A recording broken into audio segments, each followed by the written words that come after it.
ನಮಸ್ಕಾರ ಸ್ನೇಹಿತರೆ, ನಾನು ಬರ್ಜಿಸ್ ಬ್ರೀಡರ್.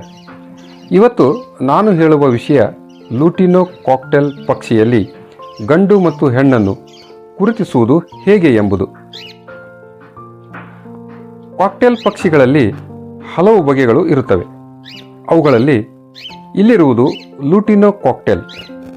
ಈ ಪಕ್ಷಿಗಳ ಮೂಲ ಪ್ರದೇಶ ಆಸ್ಟ್ರೇಲಿಯಾದಲ್ಲಿ ಈ ಜಾತಿಯ ಪಕ್ಷಿಗಳು ಹೆಚ್ಚು ಕಂಡುಬರುತ್ತವೆ.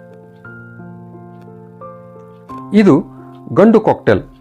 ಇದರ ರೆಕ್ಕೆಯ ಕೆಳಭಾಗದಲ್ಲಿ ಯಾವುದೇ ರೀತಿಯ ಬಣ್ಣ ಅಥವಾ ಚುಕ್ಕೆಗಳು ಇರುವುದಿಲ್ಲ. ಹೆಣ್ಣು ಕಾಕ್ಟೆಲ್ ಪಕ್ಷಿಯಲ್ಲಿ ಕಂಡುಬರುವ ವ್ಯತ್ಯಾಸ ಏನೆಂದರೆ, ಇದರ ರೆಕ್ಕೆಯ ಕೆಳಭಾಗದಲ್ಲಿ ಈ ರೀತಿಯ ಹಳದಿ ಬಣ್ಣದ ಚುಕ್ಕೆಗಳು ಇರುತ್ತವೆ. ಉದಾಹರಣೆಗೆ ಇಲ್ಲಿ ಕಾಣಿಸುತ್ತಿರುವ ಚುಕ್ಕೆಗಳನ್ನು ಗಮನಿಸಬಹುದು.